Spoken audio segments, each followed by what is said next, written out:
نحمده ونصلي على رسوله الكريم أما بعد. قال الله تبارك وتعالى في القرآن المجيد: أعوذ بالله من الشيطان الرجيم. بسم الله الرحمن الرحيم. وما آتاكم الرسول فخذوه وما نهاكم عنه فانتهوا واتقوا الله إن الله شديد العقاب. صدق الله العظيم. بزرگوں اور پیارے بھائیوں، اللہ تعالیٰ کا بڑا کرم اور احسان ہے کہ اللہ تعالیٰ نے ہم سب کو ایمان کی دولت سے نوازا ہے. اللہ تعالیٰ جب تک ہمیں اس دنیا میں زندہ رکھیں، ایمان کی سلامتی والی زندگی نصیب فرمائیں، اور وقت آنے پر ایمان والی اور اپنی رضامندی والی موت نصیب فرمائیں. اللہ تعالیٰ نے انسانوں کی ہدایت کے لیے کتابوں کا سلسلہ شروع فرمایا کہ آسمانی کتابیں نازل فرمائی، اور رسولوں اور نبیوں کا سلسلہ شروع فرمایا کہ اللہ تعالیٰ نے اپنے نبی اور رسول دنیا میں مبعوث فرمائے، بھیجے. ہمارے نبی محمد عربی صلی اللہ علیہ وسلم آخری نبی ہیں، لہذا ہماری کامیابی قرآن کے بیان کے مطابق اسی میں ہے کہ ہم نبی کریم صلی اللہ علیہ وسلم کے طریقوں پر چل کر زندگی گزاریں.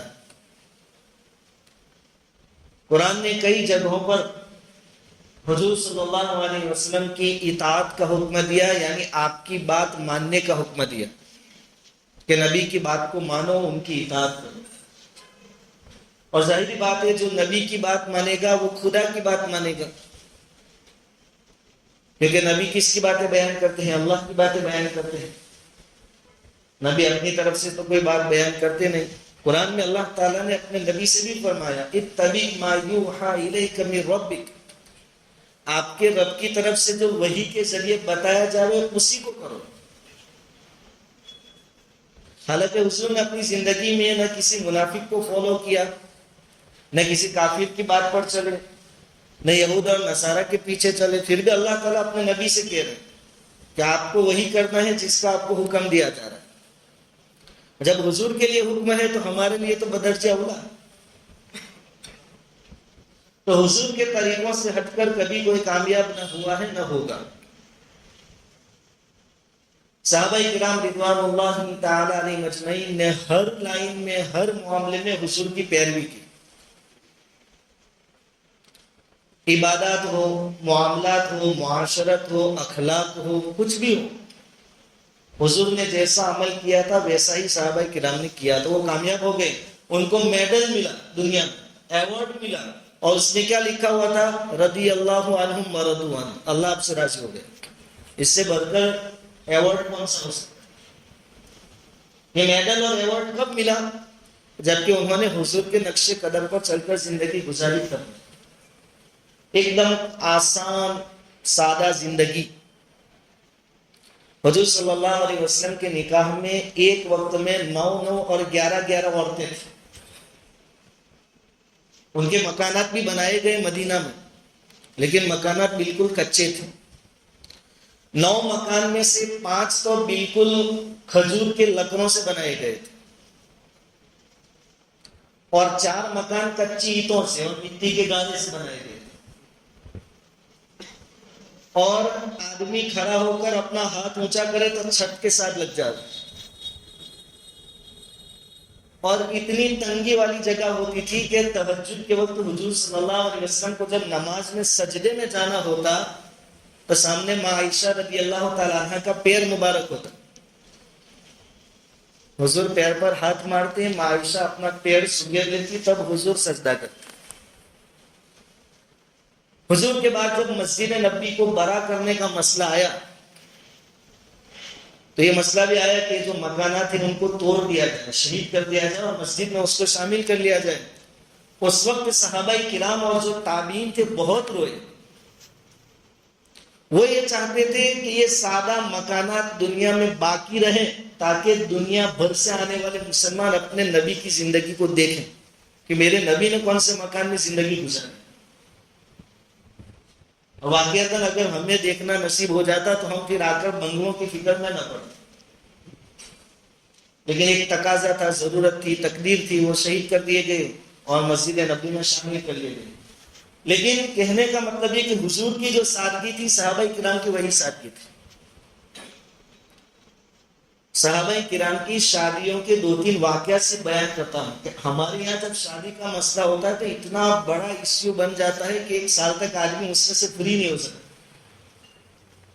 اور 5-10 لاکھ روپوں کے بغیر شادی نہیں ہو سکتی. اور اتنے رسم و رواج، جیسے جیسے دن گزرتے ہیں نئی نئی چیزیں آتی. صحابہ کرام کی شادیاں کیسے ہوتی ہیں، اور ہم تو ایک شادی والے ہیں، وہاں تو 4 شادیاں. آپ صحابہ کرام کی سیرت پڑھیں گے، علماء نے لکھا ہے کہ مشکل سے ایسے صحابہ ملیں گے جن کی صرف ایک بیوی ہوگی. سب ایک سے زیادہ والے تھے، 3-3 4 والے. لیکن وہاں رسم و رواج نہیں تھا، دین تھا. حضرت سلمان فارسی رضی اللہ تعالیٰ عنہ بڑے صحابی ہیں، بڑے درجے کے صحابی. ان کی شادی کا مسئلہ آیا،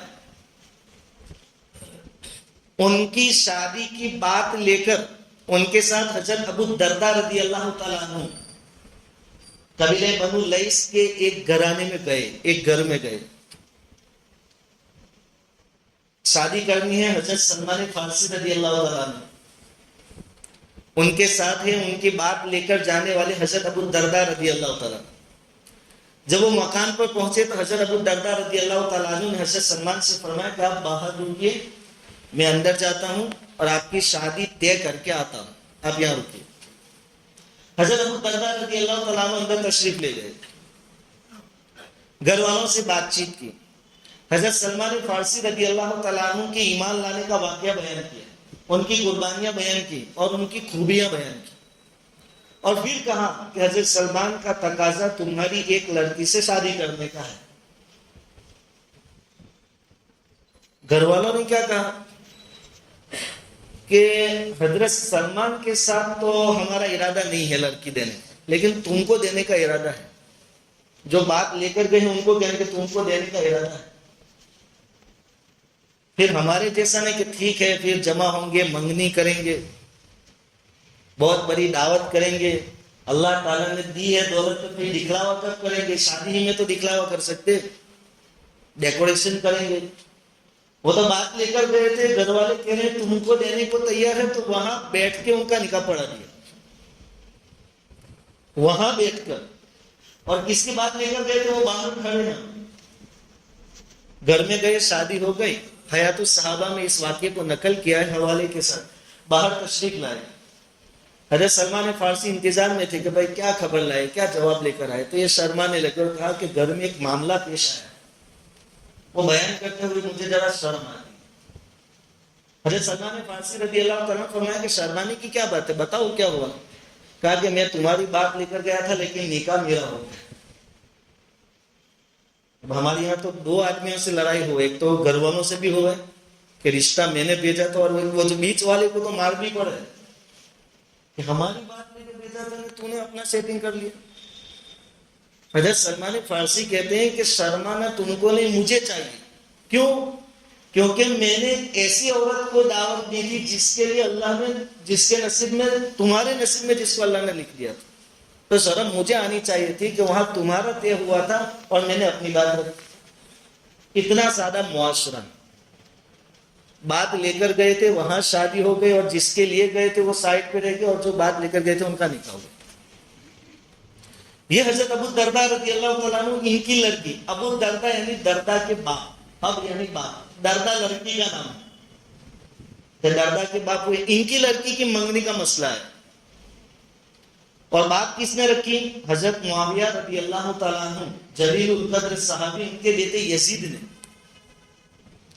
اور ہم جانتے ہیں کہ حضرت معاویہ رضی اللہ تعالیٰ عنہ کے بعد امیر کن کو بنایا گیا تھا؟ یزید کو. اور ان کی عمارت قبول نہ کرنے کی وجہ سے حضرت حسین کو شہید کیا گیا تھا رضی اللہ تعالیٰ.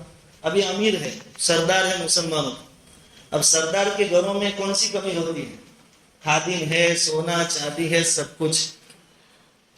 انہوں نے یعنی یزید نے، معاویہ کے بیٹے یزید نے اپنا نکاح کا پیغام دیا حضرت ابو الدرداء کو کہ میں تمہاری بیٹی درداء سے نکاح کرنا چاہتا ہوں. اب اتنا بڑا رشتہ ہو تو کون نہ کہے گا.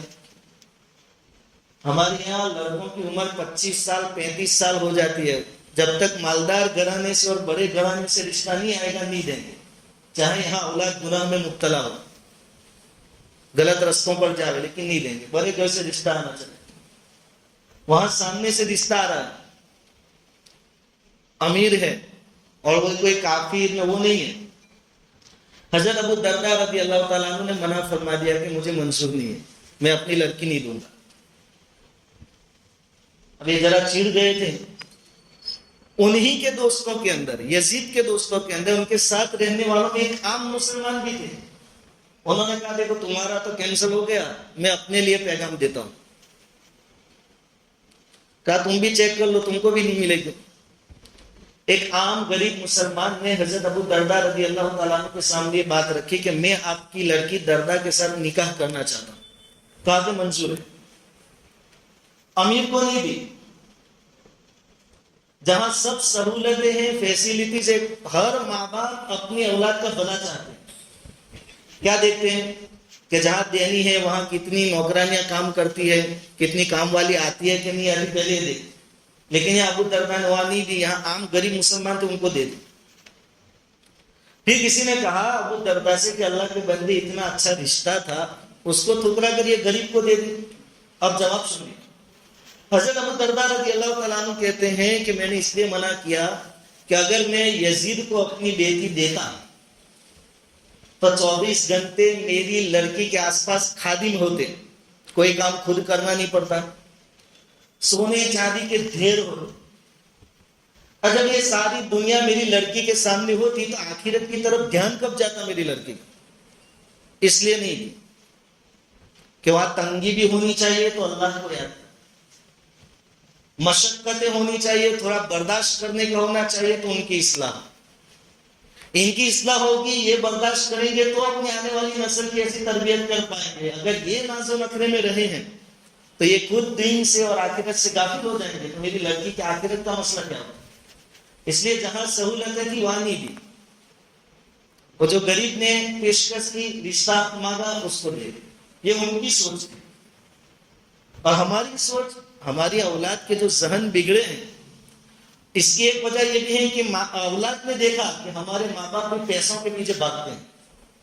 ہمارے ماں باپ کے نزدیک قیمتی کار اور گاڑیوں کا ویلیو ہے، ہمارے ماں باپ کے نزدیک پراپرٹی کا ویلیو ہے. تو اولاد کا ذہن بھی ایسا بنتا ہے کہ ہماری شادی تو کوئی مالدار کے گھر میں ہونی چاہیے.